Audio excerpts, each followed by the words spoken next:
Hello, and welcome to an Average American podcast.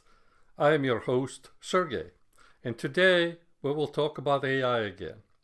You might ask, why talk about AI just a few weeks after my original podcast on the subject? Here's my reasoning. Artificial intelligence has evolved dramatically in just past couple of years. So much so that even policymakers are sounding an alarm or trying to take steps toward addressing what is a looming technical issue. We've discussed AI before, as I mentioned, but recent development demand a deeper dive into artificial general intelligence, or AGI. AGI typically refers to an AI that can perform virtually any intellectual task just like a human can, rather than more specialized jobs, which is typically what AI is used for. The reason we're revisiting it now is that because of sheer pace of breakthroughs in the subject. Even government insiders are warning that something akin, similar to AGI, might arrive within just a few years, not decades or centuries. I recently was listening to a podcast where journalist Ezra Klein noted that experts from AI labs and former White House officials have been calling him with an urgent message. An AI can beat humans at almost any cognitive task. That could occur within just a few years, and one could argue maybe it has already occurred. In one interview that I was listening to, Klein spoke with Ben Buchanan, a top White House advisor on AI, about the very possibility of AGI arriving within a few years, or maybe even months. Buchanan typically isn't prone to hype as far as I know, yet he seemed kind of concerned. Why does this matter? Well, AI is approaching human-level smarts sooner than expected. If so, it raises big questions. Are our cyber defenses prepared? What about job market or government policy? In today's episode, we'll break down what AGI really means, how close we are to achieving it, and the implications for everything from cybersecurity to global balance of power. We'll touch a bit on Buchanan's insights from Ezra Klein's interview, the latest voice AI breakthroughs that I was recently experimenting with, the accelerated impact of AI on various jobs, not just programming jobs, all jobs, and even policy debates over how federal government should approach the challenges that AI might present.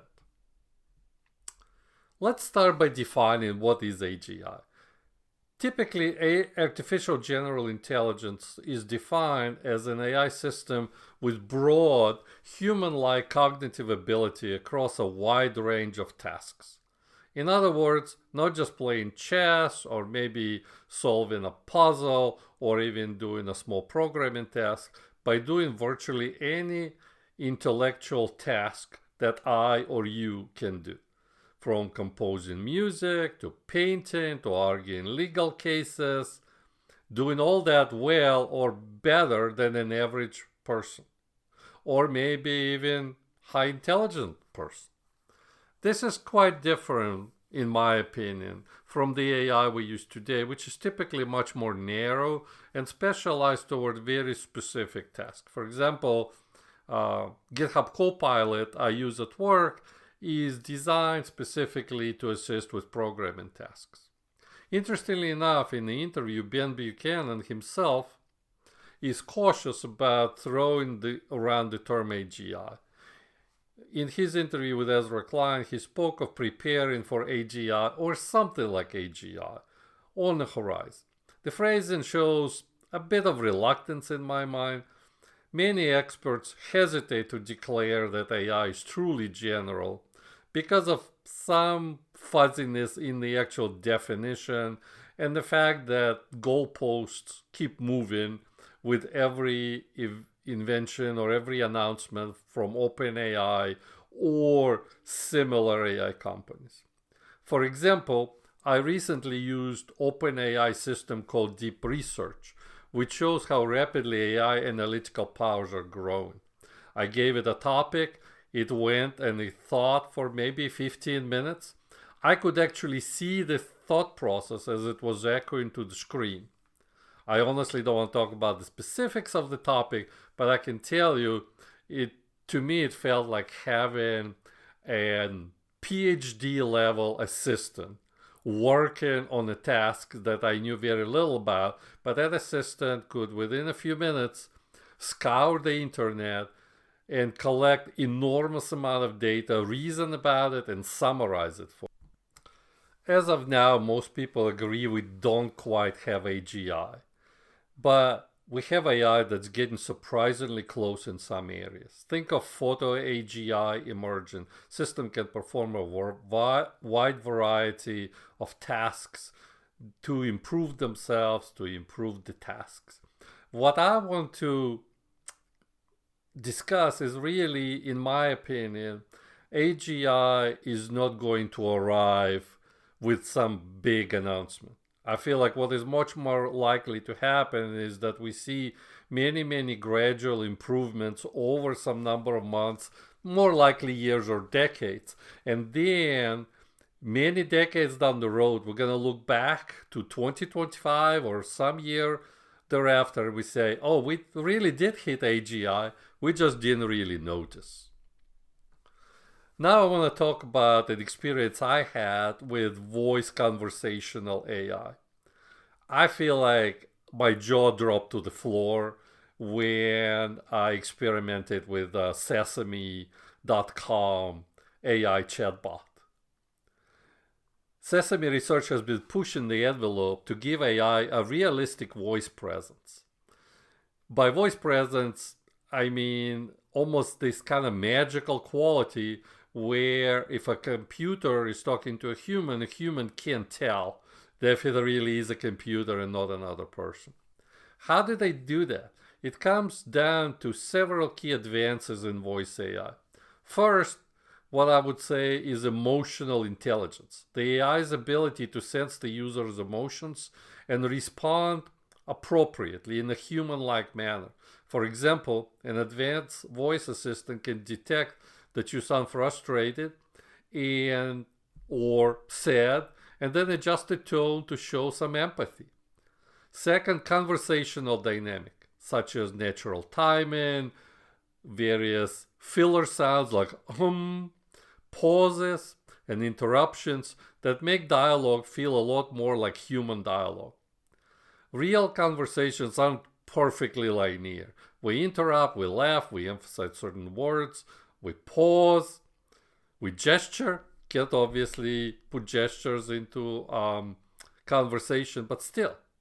Third is contextual awareness. Remembering context from previous topic or something we discussed a few minutes earlier, be able to recall and talk about it and bring it back into conversation. A good human assistant knows when to be formal, when to be casual, when to bring something we discussed before, when to suggest a new topic. Finally, a personality of some kind. Instead of sounding like a generic robot, AI maintains some kind of a persona. Maybe a friendly person, maybe a witty person that doesn't randomly just change as we have a conversation, but maintains this sort of a continuous presence. The result of these innovations, I dare you to try it for yourself. Go to Sesame Research.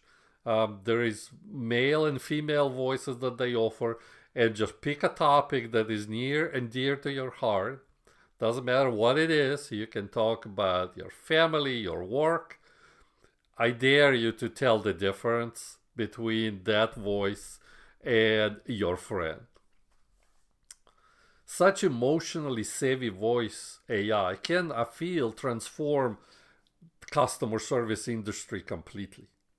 It can become much more pleasant and much harder for people to know that it's a robot on the other end. which means we can have a better conversation and therefore have higher quality customer service experience. In education, a voice AI tutor could read stories to kids with dramatic emotion or help language learners by conversing with them in real time. Personal virtual assistants, I believe, are coming in the near future. I strongly suspect within a few years, on your phone, you will have a virtual assistant. Technically, you could probably get one today, if you pay enough.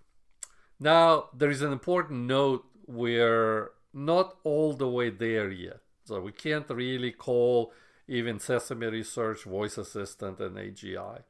Those systems have limitations, and occasionally you may not get the correct response. But building a flawless conversational companion, I feel like is impossible. And the real example is just recall a conversation with another human and, in all honesty, tell me that it was a flawless conversation. So again, I come back to my point that I don't think AGI is going to be here tomorrow, day after, but we see gradual advances instead. Beyond cool demos, AI is racing ahead in the ways that are starting to shake up the entire economy. Just today, I was listening to a different podcast, and one of the big AI companies leaders said that AI will be writing 100% of programs within 6 months. I feel like that's just nonsense. But what is not nonsense is that AI will have a huge economic impact, and not just on white collar jobs either. This is already happening. As I mentioned in the previous podcast, one of the companies that specializes customer support quietly mentioned that they're laying off some people, replacing them with AI. In other words, the sense that I get is the AI evolution outpacing our societal response. Let's talk about labor market specifically. AI's new capabilities mean it can perform tasks that used to require a college-educated human. We're not just talking about, basic blue-collar jobs or assembly line. No, we're talking about maybe marketing, writers, maybe we're talking about legal assistants, journalists, I already mentioned computer programmers. AI can generate content, analyze data, write code, and it's improving all the time at neck-breaking speed. What you see in 2025, I feel like was not possible just 2 years ago. I read that Google CEO says that about a quarter of the new code is being auto-generated by the AI. GitHub CEO says Copilot will write 80% of code sooner rather than later. From a business perspective, you can see the appeal. Why hire a large team of junior developer and senior developer, copywriters, or any kind of experts? In fact, there was an example with OpenAI's deep research producing analysis reports. A consulting firm may charge thousands of dollars for a thorough research report, but a company could get something similar from AI for a few $100. This isn't without a precedent. Historically, we saw outsourcing and globalization shift jobs to where labor was cheaper. AI just seems like that's just the next logical place to outsource to. It is just a place where you can get the same job done cheaper. However, I feel like the big difference between previous outsourcing and AI is the speed and scope. Past industrial shifts like cars or television took decades, and the society had a chance to respond and adjust. AI advancements are just too fast for that. Are the governments preparing for that? Frankly, I don't see that, at least not US government. As of now, there's been very little concrete action on mitigating AI-driven job losses. Everybody in federal government is just super excited about the technology and what benefits it brings, and nobody seems to be thinking about the drawbacks. What we don't see is robust plans for job transition programs. Policymakers haven't really stepped up with new educational initiatives.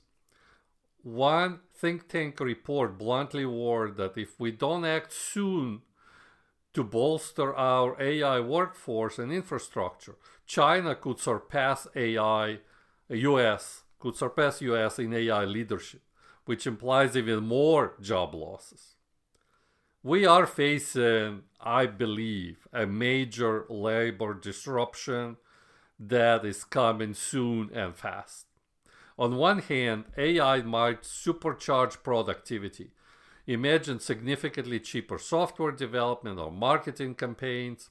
This could increase economic growth and create new jobs, AI maintenance, oversight, creative jobs that AIs can do. On the other hand, it might also concentrate power and wealth. Whomever owns the AI can scale services with few employees. It's reminiscent of the outsourcing wave of late 1990s and 2000s.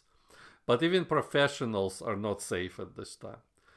What I feel like, we have to ask important questions.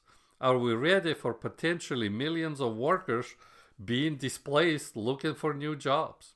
Buchanan and Klein both voiced that the economic upheaval from AI is probably underestimated right now. It's like everyone's too busy talking about excitement that AI brings into our lives rather than destroying humanity as we know it, and not paying enough attention to the fact that it might hollow out parts of the economy. Are we prepared for that? The acceleration isn't going to slow down. That's pretty evident from me observing what happened the past 5 years. I feel like, if anything, AI advances are coming faster now than they did 5 years ago. It is a big part, I feel like, of being ready for AGI is how do we handle what we have today. That, I think, will prepare us for what is coming in the future. Now I want to spend a few minutes and talk about cybersecurity. Whenever a powerful new tool comes along, you can bet it will be used for both good and evil, and AI is no exception. On the cybersecurity front, we have a classic arms race brewing. AI-powered cyber attacks versus AI-powered cyber defenses. It's like cops and robbers all over again. First, consider the offensive side. Hackers are already leveraging AI to make their attacks more effective. What does an AI cyber attack could look like? It might involve ML or machine learning algorithms that automate the tedious part of hacking, like spamming, generated millions of realistic looking emails in hopes that somebody clicks on a link. And AI can also help pinpoint weaknesses in defenses. There are experimental malware programs that use AI to mutate their code as they spread, evade detection, essentially learning how to avoid antivirus software. Phishing scams, which trick people into clicking malicious links, are being turbocharged with the language much more sophisticated and the messaging much more realistic. Now let's consider defense. The good guys aren't sitting idle. Cybersecurity firms and IT departments are starting to deploy AI to detect and respond to threats. One big advantage of AI in defense handling is massive scale of data. A large company's network generates millions of log entries, alerts, and events every day, far more than any human team could go through. AI can continuously monitor such traffic, flagging anomalies in real time. For example, AI threat detection tools use machine learning to learn what normal network traffic looks like, and then they can instantly spot when something deviates from the norm, maybe a user account suddenly downloading a huge database in the middle of the night. These systems don't get tired or bored. They're just software. They work tirelessly 24/7. In code security, AI is being used to scan software for vulnerabilities these days. There are AI tools now that read through the source code or even executables to identify potential security bugs. However, here's the rub. Many organizations, especially in government and critical infrastructure, are running an outdated system. If anything, you probably read a recent article about various issues that DOJ found in our text software. But the problem is that text software was written decades ago and was not effectively maintained after that. So will AI be a net positive or net negative for cybersecurity? It's truly a double-edged sword. Some experts worry that attackers currently have an edge. AI lowers the barrier to entry for sophisticated attacks. A lone wolf attacker with a good AI toolset can do what used to require an organized crime group or an intelligence agency. Password cracking, for instance, is vastly accelerated with AI. Tests that took months can be done in days. And you can Google yourself some articles that I read on the topic. On the other hand, defenders have AI too, and that helps shrink response times and catch things that used to slip through the cracks. One cybersecurity professor said, "It's clear AI poses massive problems because it allows attacks to be launched continuously with minimal effort. But at the same time, AI enables more effective real-time defenses." The likely outcome is that AI will become a standard part of both offense and defense in cybersecurity realm. It is an escalation of what has been going on for decades, but not necessarily a catastrophe. Think of it as just a new automation, a new tool set that has come to the market that would help both good guys and bad guys to hopefully get ahead. In summary, AI is supercharging the eternal cat-and-mouse game of cybersecurity. It doesn't unequivocally favor attackers or defenders. It helps both sides. The balance of who wins will depend on who implements and adapts the technology more effectively. But one thing is for sure, the nature of cyber threats is changing. We'll see more automated, more adaptive attacks, and we'll need to have automated adaptive defenses to counter them. And it's going to be up to many software companies to step up. This raises the stakes of ensuring that also critical infrastructure systems like energy grids or hospitals or government networks also upgrade their security. It also highlights why there is such a debate about AI governance in security. Some argue we should slow down certain AI capabilities to reduce risk, while others say we must accelerate defensive AI. My personal opinion is the cat is out of the bag and it's too late to have that debate. The fact is both good guys and bad guys have AI and will use it. Now let's zoom out a little bit outside of United States and into the global stage. At the global stage, AI isn't just economic or technical issue. It has become a geopolitical centerpiece of relations between countries. You've probably heard AI likened to the new space race of the 60s, 70s, and 80s.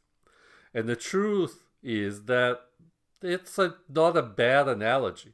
In the Cold War, US and Soviet Union sprinted into space to prove technological dominance. Today, US and China are in the same sprint to lead the AI, and the stakes feel just as high. Ben Buchanan actually uses the space race analogy, suggesting that AI supremacy is a similar pivotal contest of our era. Importantly, this is one of the few issues in Washington that seem to see bipartisan agreement.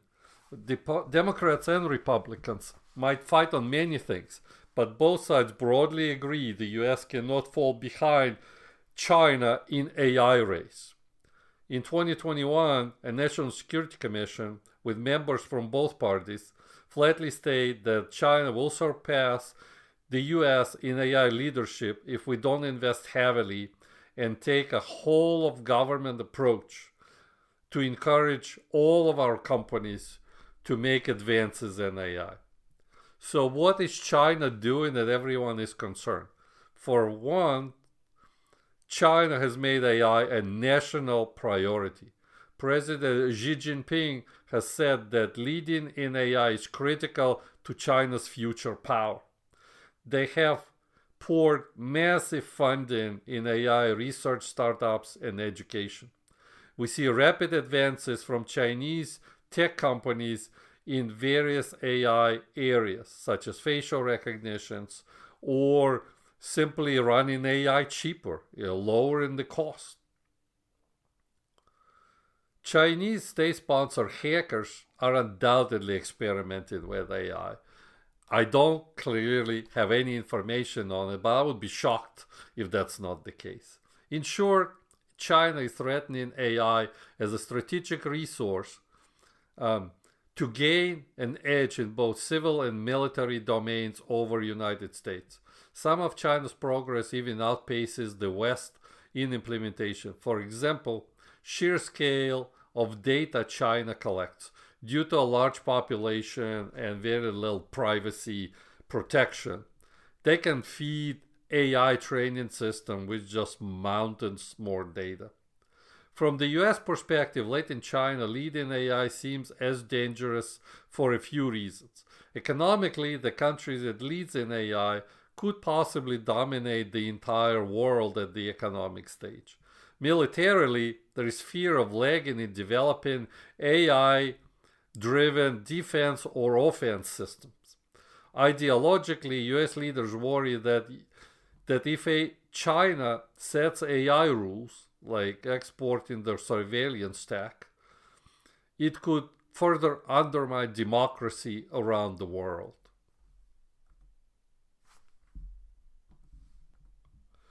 Ezra Klein, in his conversation with Buchanan, raised a thoughtful concern. If we frame AI development solely as a zero-sum game against China, we might neglect cooperation or safety in favor of pure speed. There is some tension there. On one hand, you have people saying, we must win, let's do whatever is necessary. On the other hand, if everyone is rushing, maybe nobody's paying enough attention to make AI safe and ethical. There is fear that nationalistic race could become like a nuclear arms race, where both sides push development at great cost and risk. Klein is worried about a scenario where, say, US feels it can't put strong regulations on AI because it might slow down relative to China. Now, to be fair, to some degree, competition can spur progress. The space race got us on to the moon. But the space race also carried the risk of military conflict if mismanaged. With AI, one risk of intense US-China rivalry could escalate mistrust and maybe even escalate into full-blown conflict. Each side might assume the worst about the other's AI plans and maybe even respond in kind. Where you end up with the classic security dilemma where really nobody wins. We could also consider China's use of AI so far has been double-edged sword for them as well. Yes, they're ahead in surveillance race, but that has brought international criticism and maybe even sanctions. And technologically, there are still domains where US and allies are still ahead. Cutting-edge semiconductors, certain GPUs that are prohibited from exports to China. But certainly, China has an edge in other areas. For example, their sheer number of people that live in that country, high level of education, all play a role in advancing AI within Chinese borders. Let's switch gears for a minute and talk about energy that is needed to run AI. All these advanced AI models, very large, what's called LLMs as we discussed, or large language models, deep learning system, they require today enormous amount of computing power, both to facilitate learning, but also to power LLMs to provide responses to questions from humans. Consider training a single state-of-the-art LLM AI model. It can consume megawatt hours of electricity over weeks. Running AI services like ChatGPT or OpenAI APIs also draws a ton of power all the time. Data centers that handle AI are now some of the hungriest energy consumers in the United States. For instance, reports emerged that surge in AI could strain even electricity supplies across the country. One projection even speculated that by 2025, 2026, we might face bottlenecks because there isn't enough electricity to power all the advances that tech giants want to pour into AI. The US government has recognized these looming issues. In January 2025, President Biden signed an executive order specifically to ensure AI data centers have sufficient power. It calls for creative solutions like leasing federal lands to set up gigawatt-scale data center facility with dedicated power plants. To put that in perspective, a gigawatt could power around 750,000 homes. And they're envisioning single AI data center campus that might need as much power. That is just staggering. Why the focus on domestic energy solutions? Partly for national security. They want to core AI infrastructure on US soil, not depend on foreign power grids. Also reliability. If AI truly becomes critical to the economy, blackouts and power shortages would mean a serious national problem. So ensuring stable power for AI is like ensuring stable oil supply for gasoline-powered vehicles. There is a regional aspect. Some areas like Northwest have abundant cheap electricity and have become data center hubs, where other areas struggle a little bit. Balancing that out also, I feel like, matters. Companies have even faced issues where local grids can't connect to a new data center quickly enough due to capacity limits. An interesting thought would be, could AI help us solve energy crisis? Maybe. Who knows? In summary, AI's growth is tightly interwoven with energy infrastructure. We're looking at a future where power plants and data centers are as critical as factories were in 20th century. Ensuring we have enough juice to run all of our AI will be a national priority. And doing so with clean energy could turn a potential energy crisis into a huge economic opportunity. AI might strain the system in the short term, but AI can also be a tool that helps us manage it in the long term. It's another example how AI touches everything, not just our digital lives, but the physical backbone of the society.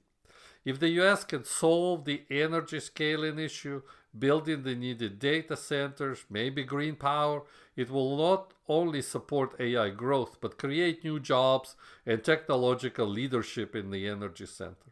So in a way, preparing for AGI isn't just coding and ethics. It's also pouring concrete into the new infrastructure. So, conclusion. I feel like it's been kind of a bit of a helter-skelter episode for me. I seem to go in various directions, explore various things. Mainly it was spurred, like I said, by interview between Ezra Klein and Ben Buchanan, and gave me some food for thought, specifically about AGI. After exploring all these facets, the breakneck speed of AI progress, the economic shakeup, the security battles, the global race, the policy tug of war, and even the power grid, it's time to circle back to the big question. Is AGI coming? Is it here? And is US ready for AGI? My personal opinion is, to some extent, AGI is here. And what I'm trying to say again, not to repeat myself, but I will, is that we're not going to wake up one morning and say, hey, here's AGI. No, I think it's going to be a slow progress toward that goal. And because of that, I feel like some aspects of AGI are already here. Is US ready for that? Or more broadly, are we ready for transformative impact of AI that is coming whether we want it or not? And whether we call it AGI or call it something else. From what we've discussed, the answer seems to be, I don't think US is quite there. But we are trying to catch up. We're working hard at it. Ben Buchanan and Ezra Klein both implied that the economic disruption from AI is likely being underestimated. There is a lot to talk about when it comes to long-term existential risks like superintelligent AI that can outsmart us all. And certainly a lot about international competition. And all of these aspects are important. But perhaps the more immediate challenge is right under our noses. AI is going to change our job market whether we want to or not. It will change our society in very profound ways before it ever becomes an uncontrollable superintelligence robots who are trying to exterminate humans. Are we focusing on the right things? That's the question. It sometimes feels like we're fixated on a future AGI god or a rivalry with China, while we're missing the fact that our education system isn't well adapted for the world where students can consult an AI tutor or cheat on an essay with AI, or that our healthcare system could use AI to alleviate doctor shortages. But we are not training, at least to my knowledge, medical professionals to use AI tools. Readiness for AGI, or just slow AI transformation, isn't just about regulations or GPU stockpiles. It's about our institutions and populace adapting to a changing world. Labor markets will have to adjust. I feel like there is no doubt about that. And we might need new kinds of jobs and new kind of job retraining. Education, I feel like, sorely needs a revamp. We need to teach kids differently now, because AI provides a critical advantage, I feel like, for them over one teacher for 30 students kind of teaching. I feel like that is in the past. I'm being honest, and I'm actually, it's a little bit sad. I'm laughing, but I'm a little bit sad that I feel like we are actively putting children at disadvantage. Healthcare could benefit enormously from AI assisting in diagnosis and personalized treatment, but is the FDA ready to approve AI devices as medical devices, or AI as a medical doctor, quote unquote, equivalent, where they would have to pay, an insurance company would have to pay an AI firm? Military and national security, do we have ethical guidelines for those with the use of AI? And is human chain of command good enough in AI world? Or does it need to benefit from it? There are softer readiness factors beyond just having the tech itself. On our technical front, the US is a leader today in AI research, has many of the world's top AI companies driving it. That's a huge strength for our economy. We've also now got the government paying attention. The current White House has engaged with AI experts and even convened summits with the tech CEOs to discuss safe and efficient development of AI. Resources are being poured in. Billions, literally billions in R&D funding. Not the least of them is a new OpenAI data center in Texas. However, a lingering concern is still there, and it's a focus. If the narrative is dominated by AI competition and fear of super AI or China hegemony, we might allocate resources suboptimally. For example, investing only in beaten China might mean a lot of money for very narrow AI research, but not enough for AI research for education and healthcare. Similarly, being too caught up in the doomsday scenarios might steer talent and funds into far-off safety research, where perhaps the bigger threat now is biased algorithms used to control hiring for companies. So is US ready? Probably not, but I think we're working hard at it, and that is important. We need to implement smart regulations that protect people without hobbling innovation. We need to build infrastructure, digital and physical, that harnesses AI power. Buchanan and Klein essentially underscore that point. AI's impact on jobs, on daily life, might blindside us if we remain preoccupied with flashier debates about Terminator forthcoming. If we handle these human-centered aspects, we'll be more resilient to whatever AGI throws at us. If not, even a mild, quote-unquote, AGI could cause social upheaval. One could argue no one is really ever fully ready for a transformative technology. Were we ready for internet revolution? I don't think so. But we stumbled through it and we made it work. The same will likely be true for AGI. But perhaps by thinking ahead now, which is exactly what we're doing in this conversation, we can ease that transition. That US has the talent, the resources, and I feel like even political will to shape the AI revolution. Whether we can do it efficiently and humanely, that is the challenge. As we conclude, I'll emphasize one more thing. AGI, if and when it arrives, and to me, that's not really an if. I mean, when it arrives, we're probably not even going to notice that. Because, like I said, it's just gonna be just another day with AI assisting us in doing many, many tasks. It will challenge how we think about intelligence, however, how we think about work, education.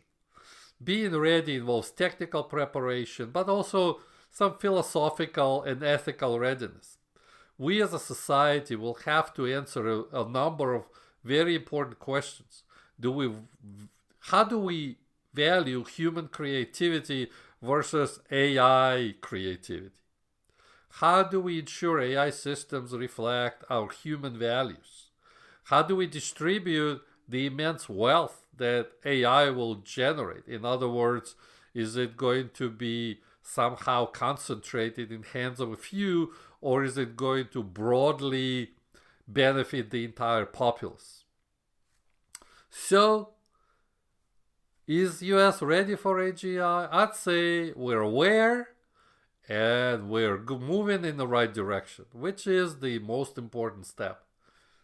The next step will determine where we're gonna get. There's a lot to digest, I feel like, when we talk about AI. It's not a topic that stays neatly in one box. It spills into all kind of areas of human achievement. Economics, security, ethics, power grid. My goal today was not to alarm, but simply to eliminate many dimensions on this rapid AI journey. We recap why the recent leaps in AI prompted this urgent conversation even at the White House level. We define what AGI means and really what it doesn't mean. We saw examples like AI voice gaining human-like conversational skills. We discussed how quickly AI is seeping into our workforce and our security infrastructure. We peeked at global chessboard where AI is the new knight or a queen, and we weighed the argument of moving fast versus slowing down and putting in some safeguards. Finally, we confronted the question of readiness, arguably the multi-trillion-dollar question of the decade. If there is one takeaway that I want to leave my listeners with, is that AGI is not a science fiction any longer. It's a technical, policy, and societal issue. That means all of us have a stake in the success. It's easy to feel like the decisions are above your pay grade, but public sentiment and understanding will shape how leaders will act. The fact that you've listened to this conversation means you're already part of the collective thinking about process that society is going through. I find it useful to remember that we've navigated transformative technologies before. Electricity, automobile, the internet, each changed the world profoundly. We didn't do everything perfectly, but we learned, we adapted, and we thrived. The story of AI, and specifically AGI, is being actively written, and it's being written by us humans. So as we wrap up, I encourage you to keep this discussion going. Think about the aspects of AI that excite or concern you. Maybe it's the idea of an AI coworker that could take on the tedious tasks that you do yourself. Or maybe it's a worry about the privacy in an AI-driven world. Maybe it's a big picture hopes about curing the diseases or fears about job security. Talk about it with your friends, with your co-workers, read about it, and even write your own ideas. Maybe contact your representatives. Since we live in a democracy, let them know you are concerned. You need to be engaged, as this means that it's a better chance that we'll end up with efficient and effective public policy to steer the society through AI technology. No one can predict exactly when or how we'll achieve AGI or what would even it look like. I think it's just going to be another morning.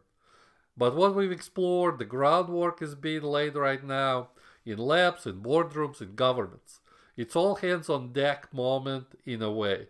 A time for not just techies, but for all stakeholders in our entire society to pay attention.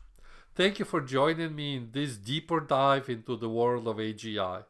It's been a very dense and helter-skelter topic, but I hope I kept it somewhat accessible and definitely engaging. There is no shortage in sensational headlines about AI, but you stuck around for the nuance and insight, or so I hope, and I just feel very good about it. No calls to action today, just food for thought. We're living through a technological inflection point that will be undoubtedly in the future history books. Thank you for listening, and I will talk to you next week.